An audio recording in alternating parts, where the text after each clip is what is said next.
Hello, everybody. It's Nir Bashan, author of The Creator Mindset, which is a McGraw-Hill release, a book on creativity and business. I am incredibly happy to have Ross Dawson here. He just published a book called Thriving on Overload, The 5 Powers for Success in a World of Exponential Information. Ross, thank you so much for being on the show.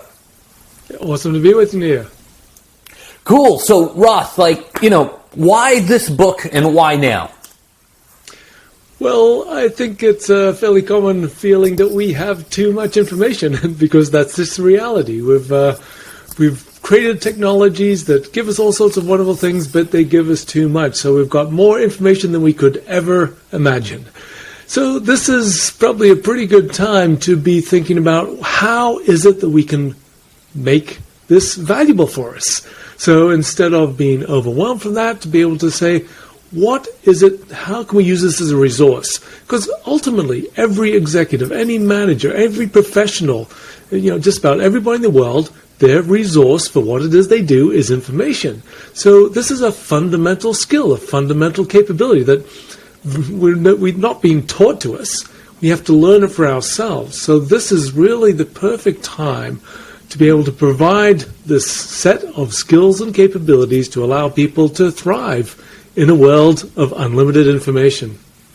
Ross, I love it. I mean, people thriving on overload is the book. People get overwhelmed taking the dog out, It's just, there's so much going on right now. What are some things that people can do today to kind of mitigate that overload? I think one of the first things is simply this attitude. Say, okay, we are finite beings and with finite brains in an infinite world. So the question is, rather than letting ourselves be overwhelmed, we can say, all right, well, there's actually abundance. We have all of the information that we could ever want to achieve our objectives. So when we switch our attitude and say, well, no, there's no way to keep up. It's impossible. So if we recognize that, we can say there's a world of abundant information. We just need to work out to find out what are the gems, which are the ones which will assist us. And so in the book, there are the 5 powers which I look at in a stack of exercises to help develop these. And I think one of the really important ones is simply how it is we pay attention. And recognize this is not just about whether we're focused or we're not focused. There are many different types of attention. One is around scanning for information. So we should spend enough time on, but not too much, to look out for what are the things which are going to be relevant to us. Then we go into a different mode, which is assimilating, where we're saying, all right, I'm going to sit down, I'm going to take this and make this part of our models. And, there's other attention modes, and one of the very important ones is regenerating, because our attention, if we use it up too much, just evaporates and we can't keep on trying. So we need to schedule. So if we can create a schedule of how we allocate our attention to different ways of interacting with information, this can be incredibly empowering. These are the same schedules that some of the greats of business are using, right? The Elon Musk and those guys are able to take a broad stroke of time and plan it out. Tell us a little bit more about how that works. So first thing is to say these are the different activities which are part of me being an information master, in terms of getting access to the right information, in terms of making it into your mental models, in terms of doing the deep dives and exploring and finding the things which are really relevant to you. And setting up this time boxing. So time boxing is where you essentially say this is a box where a certain amount of time, which is the right amount of time to do each of the activities, and to schedule that into your day.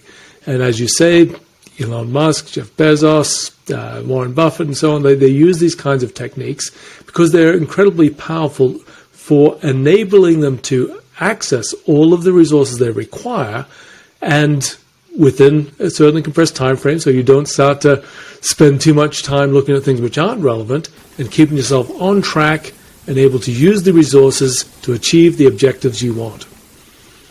My guest today, Ross Dawson, Thriving on Overload, the 5 Powers for Success in a World of Exponential Information. Such an important book right now. My last question to you, Ross, is how did this book help us become more creative?